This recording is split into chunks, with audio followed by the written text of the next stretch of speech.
Yeah, we can watch the coffee video now. I uncovered FTX tried to hide billions of dollars in fraud, and now their ex-CEO, Sam Bankman-Fried, is trying to convince everyone it was an accident. He isn't such a bad guy. He just got in over his head. And it doesn't help that a lot of media outlets are trying to corroborate that, like, no, SBF's probably right. It wasn't fraud. In fact, it was other reasons, which is so stupid. So fucking stupid.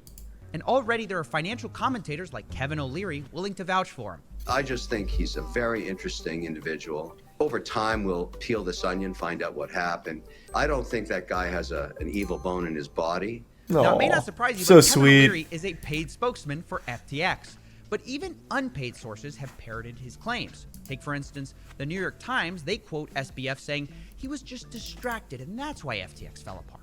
Quote, had I been a bit more concentrated, that would have allowed me to catch on to what was going on the risk side. That's right, guys. If he only hadn't played League of Legends, he might have noticed he was stealing customer money. Bronze 3 for life. He has over 1,000 games in Bronze 3. Dude sucks. He's fucking trash. He shouldn't play League. He should quit. Now, of course, the New York Times was roasted for their uncritical take on Sam, as was Kevin O'Leary. Yep. But even respected financial journalists that I personally like Matt Levine of Bloomberg, have recently floated theories around that maybe this is fraud, but maybe not.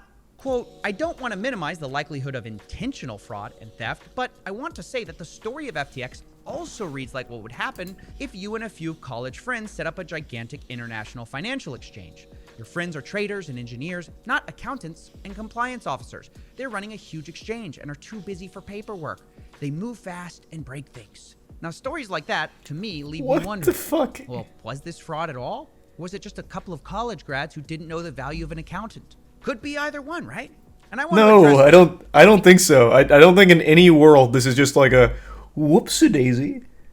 Nothing nefarious here. We're just so silly. We're young and silly, and my girlfriend likes Harry Potter, but she knows what she's doing, so I've wired $1 billion over there. It was just a silly mistake. Because anyone in the media specifically believes that Sam isn't a fraudster, besides Kevin O'Leary probably. There's some because, Zimlar of course, purple there are in the plenty prime of dairy. legal reasons not to explicitly call someone a fraud. But I still think it's relevant to address these ideas and narratives either way. Because you can be certain this is going to be SBF's defense. He may have been dumb, he may have been negligent, he may have made some mistakes, but he isn't a criminal. He already came out and said it once. I effed up twice.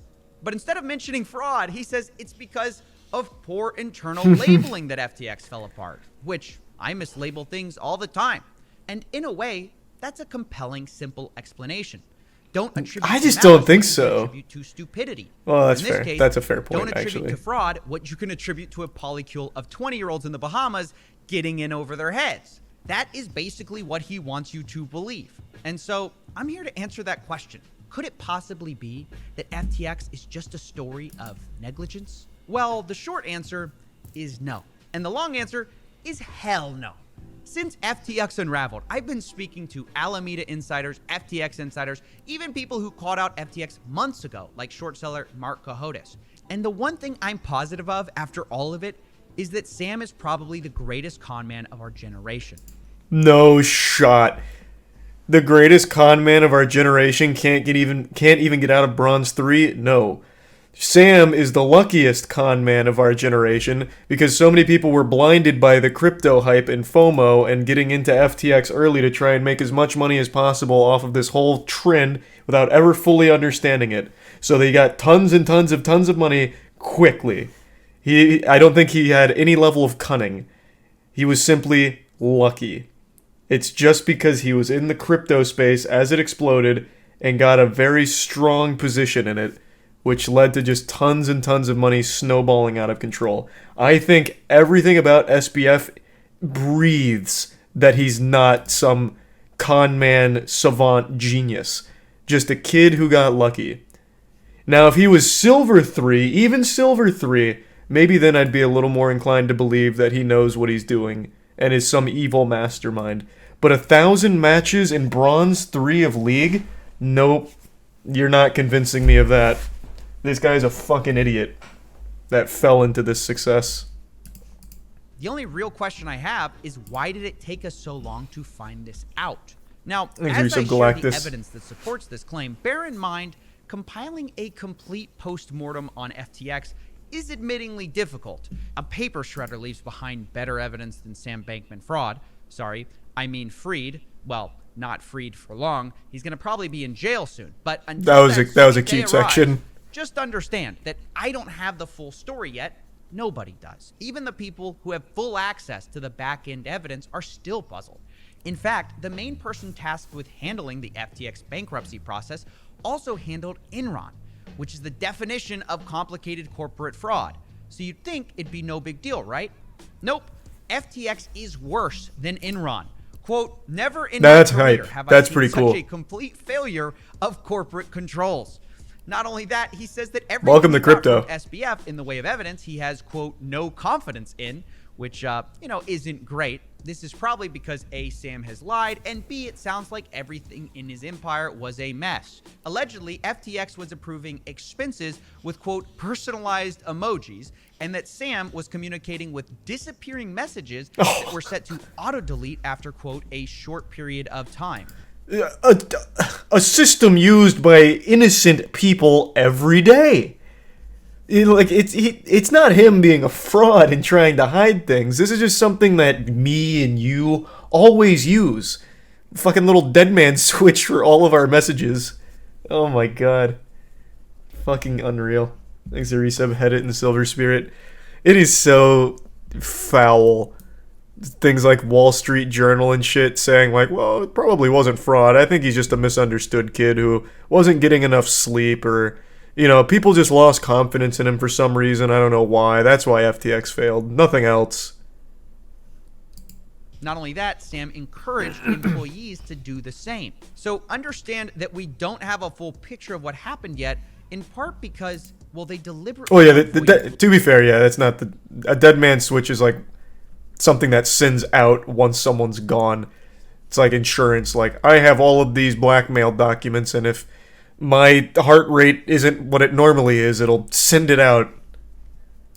Leaving one. And I would actually point to this as the first piece of evidence of fraud. You don't show up to the scene of a crime with billions. That's just Snapchat. Find out all the evidence is destroyed and say, oh darn, that's true. They accidentally torched it. Unless you just save it. That in of itself is suspicious. And deleting your text messages and encouraging your employees to do the same, that just screams that you're hiding something. But even though they didn't leave us much to go on, there's still tons of breadcrumbs that lead us to the same conclusion. For example, take the corporate structure of FTX and all their subsidiaries. We've talked about this. It's incredibly complicated, but I'm supposed to believe that the guy who set this up is the same guy who didn't know it was wrong for him to take from one company and steal it. Isn't this the same guy whose parents are both compliance lawyers, sticklers for the rules?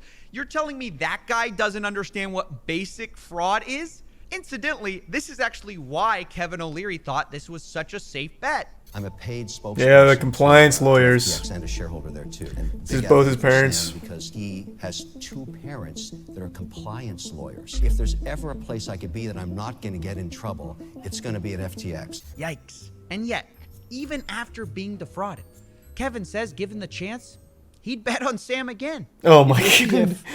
Knocked on your door again. What a cuck. Said, look, I failed in my last venture. I have a new crypto venture. I need money. Would you back him? That's a great question. No one's asked me yet. I think we can all admit, you can love him or hate him given what's happened, but he was one of the most brilliant traders. Oh, what do you mean? No, he wasn't. The guy, what? Pardon? No, he really wasn't. His fucking get-rich-quick scheme was starting with $10 million. He had $10 million as a fucking kid. So he took $10 million and put it into Bitcoin and immediately swapped it on a different exchange for higher. So he used to take $10 million, put it in Bitcoin when it was 10K at a US exchange, and then take that and trade it on a Japanese exchange where it was a higher rate. So he made a lot of money doing that, but he had $10 million to fucking play with. He started rich. He had step one, good spawn. That's it. Kevin is delusional. Like, actually fucking delusional. Thanks to Tier 1 Fundy and the resub Stoopy, Olgerty, and Bin. He also built one of the most robust platforms. We used FTX actively. It was a very robust Thanks, Resub platform Jojo. That allowed us to get information on a compliant basis. So I really like what he built. Would you back him? The answer would be yes. Unbelievable. Loser. I don't understand how these Fucking people loser. can't admit they were fooled by SBF and just end up making fools of themselves. Now, there's another part of this story I want to talk about, which was, of course, the revelation that FTX, the exchange, and Alameda Research, the trading firm, were actually sharing customer funds. And there's been some talk of, well, maybe this was just a lack of compliance or accounting. But I want to suggest to you that SBF was not lacking anything. He purposely and deliberately profited from the vague relationship between Alameda and FTX. And the first sign of this was when I spoke to an insider at Alameda. He told me that they would often use insider knowledge of the coins that were going to be listed on FTX, and then they would go buy those coins up, knowing that it would pump in price when it was finally listed. In other words, an easy profit could be made.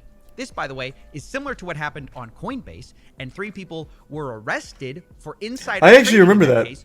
But unlike Coinbase, this wasn't rogue employees. This was Alameda itself doing this. So let me get this straight. If it was criminal when 3 individuals did it, what does it mean when an entire organization does it? Good I even business. asked the Alameda insider if they thought that it was criminal behavior, and they told me, quote, it was probably criminal in hindsight. Yeah, you know about the 2020 of hindsight. Sometimes you realize, wow, that was probably illegal. Now, this insider evidence is actually It's just so validated quirky. by public reports that Yeah, Alameda was the one run by the Harry Potter fan. The one that for some reason keeps getting tossed around as like a misunderstood. She was the 28-year-old Harry Potter fan who clearly had no fucking idea what she was doing at all in that industry. Thanks, Resub Quinn. Alameda Research amassed swaths of tokens ahead of FTX saying it would list them, according to an analysis of public blockchain data. This is from the Wall Street Journal, and it just corroborates this insider testimony. There's insider trading going on at Alameda. So do you think someone, Sam, who is doing criminal activity is going to want a bunch of accountants and Yes. compliance people sniffing around? No. They're going to want criminals hanging around them. So with that said, and completely unrelated, guess who FTX chose as their chief regulatory officer? This guy. Dan! Friedberg. Now, Dan's past... He looks so wholesome. What the fuck? But those are the ones that get you. We just recently lost this co-creator of Sonic, Yuji, for insider trading. They could look as innocent as, you know, Santa Claus here, but behind the scenes, they're insider trading. They're foul. Dan Friedberg. Now, Dan's past is very important because he used to work for UltimateBet, a poker site which got in a lot of trouble and has a very shady past for reasons we've explained before. UltimateBet got in trouble because they were Thanks, Resub giving Quinn. some of their players a god mode that allowed them to see the other players' cards, which would obviously That's be so- an advantage that's if so you were big. trying to play poker. Wow. So Friedberg was working for UltimateBet during these God mode days. And Sounds like one of those although old he was CS:GO never lotto charged with scams. anything, there is leaked audio coming out from him conspiring to hide the owner of UltimateBet from facing any consequences from using it. Here's Russ Hamilton, the former owner of UltimateBet, who used God mode and admits to making money with it, telling Friedberg that he wants to get out of this cheating scandal. I feel, and I did take this money, and I'm not trying to make it right, Dan. So we got to get that out of the way real quick, okay? So then Dan Friedberg replies to Russ that maybe they should just blame it all on a third-party consultant and say that was who used the God mode on their website instead of Russ himself. I think for the public, it just has to be former consultant took advantage of a server flaw by hacking into the client, and able to identify exactly when. Sometimes he played with it, sometimes he played without it. Sometimes he intentionally won, and sometimes he intentionally lost. Very erratic play. But we've been able to identify A super genius. times when the tool was up and their net wins. And that's what And what you could also say is that the tool was originally set for a 15-minute delay. and he hacked He it. hacked it to a real time. You No, can't. God, he can hack anything. Holy So fuck. this is the guy they hired at FTX as their chief regulatory officer, a guy who once conspired to hide his cheating boss. And of course, there are more red flags about the relationship between FTX and Alameda. You might assume that, like, okay, if it was negligence, maybe everyone inside the organization was just sharing information with everyone. There was no walls in place, right? And that's what created the conflicts of interest. But that doesn't match with what we've heard. I personally have spoken to FTX insiders who said they were blindsided by the collapse. They didn't know anything. The Wall Street Journal also... Well, yeah, there's no shot that normal people at FTX had any idea what was actually going on with all this shady shit. There's 0% chance like everyone at FTX is guilty or everyone was insider trading or anything like that. That's not surprising at all. It's just the people at the very top. I'm also really curious how they have this audio with Dan Friedman here, because that seems like a conversation that was had just between whoever this... I already forgot this guy's name. Russ? I don't know. The old guy here and Dan. I don't know how that would even leak. That was just like a single phone call between the two of them. I feel like that's like the easiest thing to not release to the public somehow. Dan must have released it himself.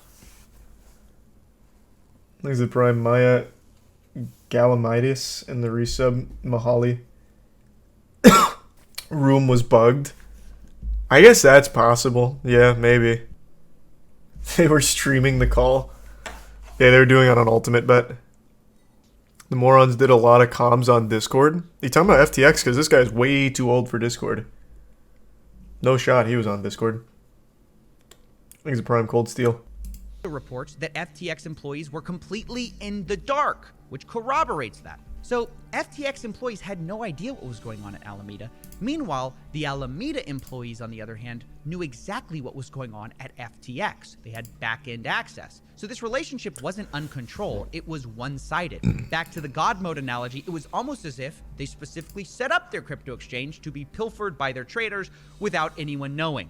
Almost like they had a back door. Oh yeah, they did end up building a back door. I forgot. Their CTO built a back door to could have been a hacker. Red flags. See, it's hard to call things like this accidents or negligence. It's literally designed to be hidden.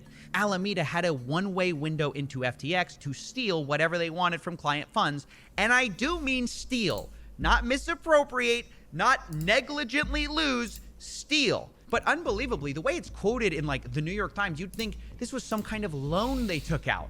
It is so cute how they write about it. I've already talked about it like 3 times this stream alone. I love the articles that are being published about SBF and this whole thing. I don't know why it's so delusional, but they are somehow just sucking his whole dick about it. Like, no, it's anything but fraud. Literally anything but fraud. You're just not getting enough sleep. Not enough sleep. But now he's getting enough sleep. If only he paid a little more attention. He was just too young, wasn't paying enough attention. They just died from out and underneath him. People lost confidence. Margin position, it's called. But we know now it wasn't a margin position. Alameda apparently had a secret exemption from certain aspects of FTX.com's auto liquidation protocol, according to their new CEO. So this large margin position isn't a margin position at all, because they could never be liquidated. And I'm sure Dan Friedberg might be somewhere on a call trying to figure out how to blame a rogue employee on this secret exemption. But let's be honest with ourselves. Alameda knew what they were doing was criminal. That's why they call it a secret exemption. And they were even willing to lie about it to keep it a secret. Alameda CEO, Caroline Ellison, denied special access to Bloomberg News, saying, "We definitely have a Chinese wall in terms of information sharing to ensure that no one at Alameda would get customer information from FTX or any sort of special treatment from FTX." But obviously, this was a lie. Here's Sam Bankman-Fried lying too. Quote, "Alameda is a wholly separate entity." Well, we know that isn't true either. Looking back, it was obvious because even when you'd wire them money to FTX, the international wiring instructions were to Alameda Research. Not exactly a coincidence. And so after finding all of this out, I spoke to Mark Cohodes, who called out SBF as a fraud much earlier than almost anyone else. And I asked him his thoughts, and he said, this was all obvious a mile away. I knew something was wrong a year ago because everything this guy... This kind of shit has to feel so good. to be that person that called it out and then later are vindicated, that has to be such an amazing feeling. Like, that's that shit people live for with goofy conspiracies. Like, that one high, that euphoric high. But this guy isn't just like a conspiracy theorist. He was like an actual smart guy who saw all the signs, all the writing on the wall, called it out, and then was proven right later on. That has just got to feel amazing.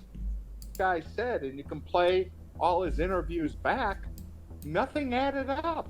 You know, nothing. I mean, his interviews also never helped him. He openly admitted it was a fucking Ponzi scheme. He literally describes it as a Ponzi scheme and celebrated the fact. So it's not like the interviews were ever really, like, deceptive. People, for some reason, just wrote it off in order to continue to believe the delusion that they were being sold, this fantasy they were being sold. And Larry David. They didn't want to end up like Larry David, of course, as the FTX commercial made very clear. Added up. If people ask me a question, I will give them an answer or say, I don't know. I won't talk in a figure eight. You know, I won't answer a question with a non-answer again and again and again. Nothing this guy said has ever made a lick of sense. And if he would have come to my office looking for money, I would have told him to hit the bricks because nothing added. I mean, they didn't even figure out that his accountant's address was somewhere in the metaverse. Wait, what? Who the guy's auditor is, and say, who's your auditor? Oh, they're talking about, so the person, or the entity that audited them in order to ensure they were legitimate was a goddamn meta auditor. It was a fucking company founded in the metaverse. The first of its kind. Just another fat L for the metaverse. It's so good. I love that the metaverse gets roped into everything because it's such a shit show. Auditor. So my auditor's name is the Pep Boy, Manny, Mo, and Jack. Okay, what's his address? Chesterville. In the metaverse. Is this a joke? No, I'm being serious. Now I know what you're thinking. Surely that can't be true that the auditor of FTX It is. located. It is very true. But checking their official bankruptcy filings, that is the case. And now, because oh fuck, that's not what I meant to click. It's even cuter because the metaverse that they're in is Decentraland, and Decentraland, as you may recall, is that billion-dollar flop. It's the Decentraland, the one that recently came out in the report. They have 38 active players, I think it was. 38 active players in their fucking shithole, and one of them was an entire auditor. So beautiful. Just like an amazing train wreck of everything wrong with like the Web3 space, all wrapped into one explosion of dog shit. Their official bankruptcy filings, that is the case. And now, because no one looked into it, FTX owes $3.1 billion to its top 50 creditors alone.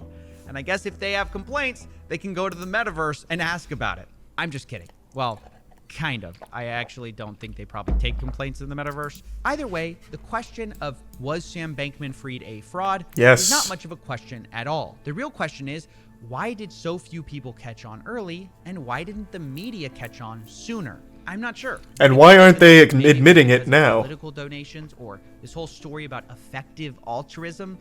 But ultimately, what I know for sure is that people like Mark Cohodes, they weren't silent. He says he took it to journalists before the crash to see if they'd do anything, and they said no.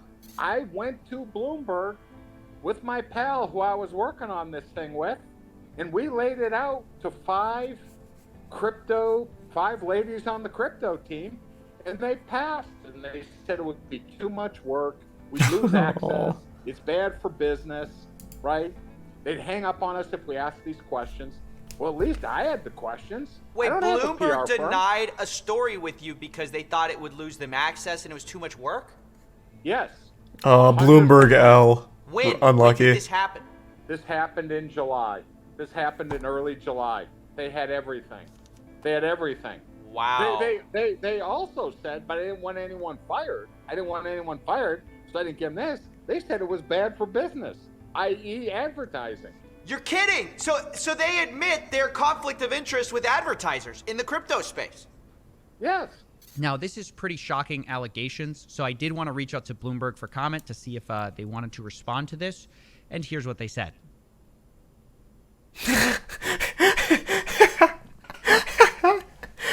Yeah, it sounds about right. That's a shame. Bloomberg has done some really great work. That is actually kind of surprising. I would have expected that from anything else like Wall Street Journal, Washington Post. Like, I wouldn't have expected that from Bloomberg.